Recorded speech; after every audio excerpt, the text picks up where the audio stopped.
สบายดีทางอาจารย์คอกพีเอเนาะวันนี้จะมาในจังหวะเพลงนกเจ้าทดลองเบิ่งเนาะว่าจะได้หรือบ่ก็มาที่โปรแกรม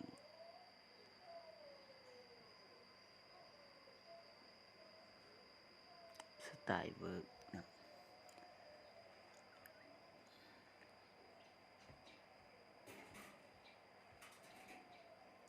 ไปโนดาตาอันนี้ต้องเปลี่ยนเนาะเปลี่ยนมันเป็นคอกเนาะเอาลงมาใส่เป็น 3x คอยมันคอก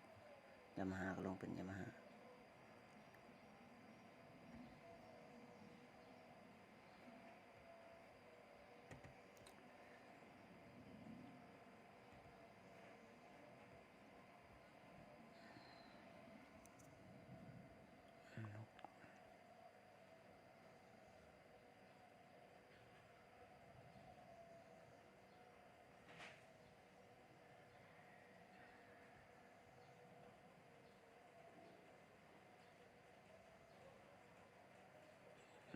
นั่นแหละ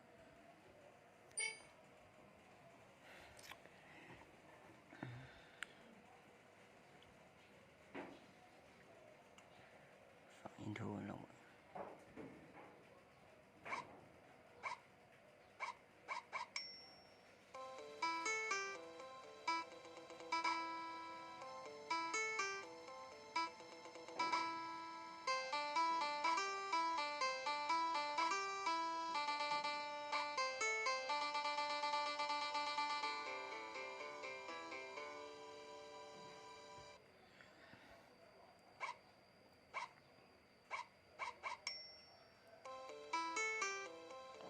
ได้แล้วก็คอนเวิร์ตไปเนาะ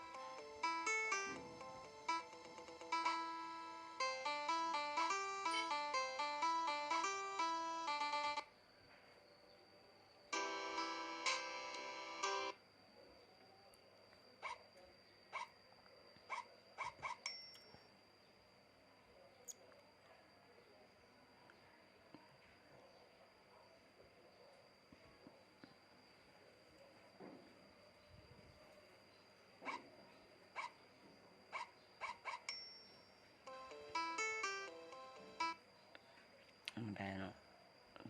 ลบ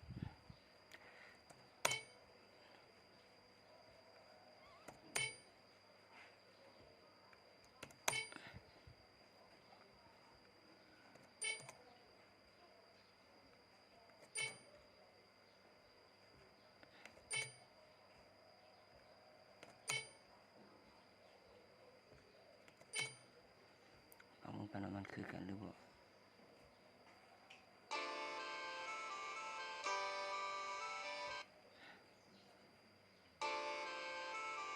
ลบเอาไว้แล้วมี2 อันลบคุณ ending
สำเร็จแล้วเนาะเนี่ยมาฟังเบิก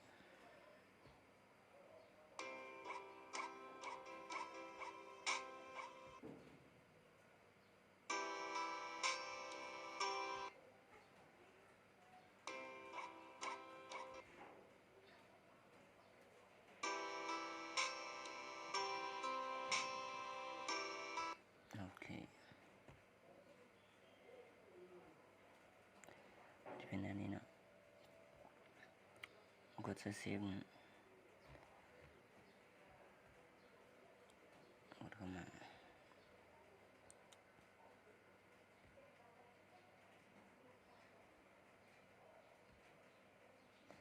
เซฟที่ห้องเอาชื่อเนาะ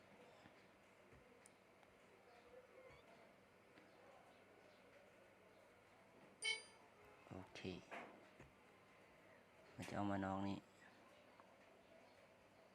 มีแต่ซ้ำนี้เนาะ